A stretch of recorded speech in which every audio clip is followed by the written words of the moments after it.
enguudo tugenda kwongera tukole ku luguudo luli lwenjogedde olwa Bukoba batuweerako oluguudo olulala olugenda Eviira kilomita 11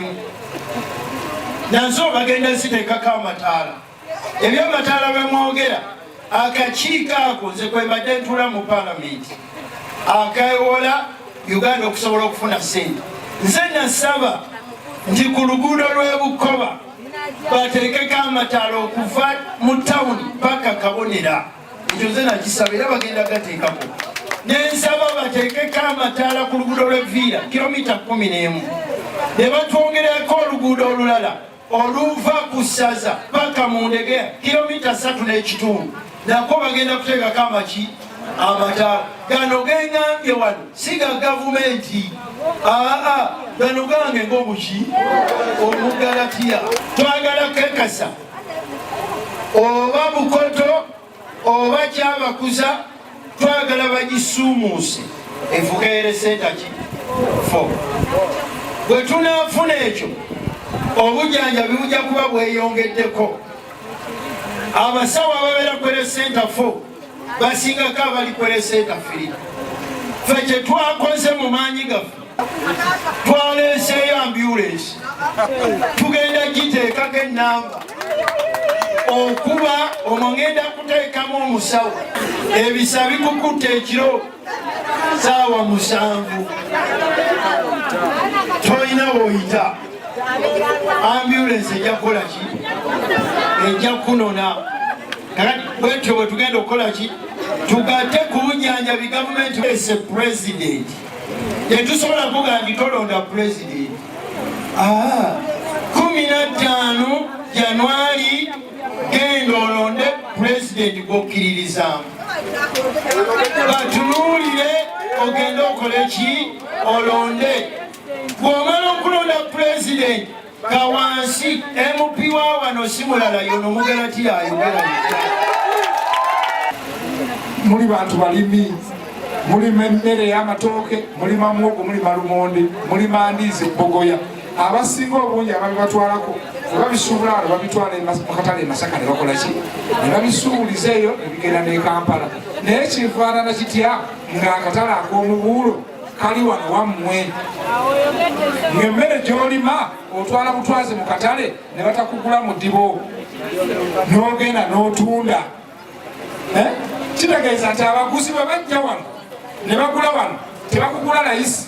kyokka singa gwe otutte okutunda eri bakugula layisi kubanga oba tolina kyakukola wabitutte akatale onoobizaayo naye baba bavuddeyo ne bajja bagula wano ate mufuna ebbeeyi egwanidde so bwe tutuuka muno ebimu ku bintu ebikulu byetwagala okukola mu kimanya Kabonera mu miruka eno egiri eno okugulayo ettaka tukoleyo obutale bujja kutandika ng'obwalubuulo mpolampola ensi bwegenda okula bwe bazimba n'osanga akatale nga kazimbiddwa kizimbe enguudo tugenda kwongera tukole ku luguudo oluli lwenjogedde olwa Bukoba batuweerako oluguudo olulala olugenda Eviira kilomita 11 nanso bagenda ziteekako amataala ebyamataala bemwogera akakiiko ako nze kwembadde ntula mu paalamenti akawola Uganda okusobola okufuna ssente nze nasaba nti ku luguudo lw'e Bukoba bateekeko amataala okuva mu tawuni paka Kabonera ekyo nze nakisaba era bagenda gateekako nensaba bateekeko amataala ku luguudo lw'Eviira kilomita 11 ne batwongerako oluguudo olulala oluva ku ssaza paka mu Ndegea kilomita 3.5 nako bagenda kuteekako amaki amataala gano gengambye wano si ga gavumenti gano gange ng'omuki omugalatiya twagala kekasa oba Bukoto oba Kyabakuza twagala bagisuumuuse evuga eresentaki fo bwe tunaafuna ekyo obujjanjabi bujja kuba bweyongeddeko abasawo ababeera kweresenta fo basingako abali kweresenta 3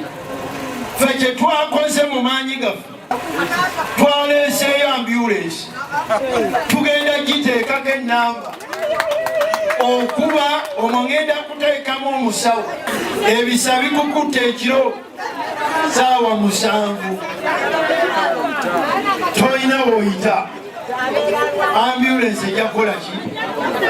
ejja kunona kakati bwetyo bwe tugenda okukola ki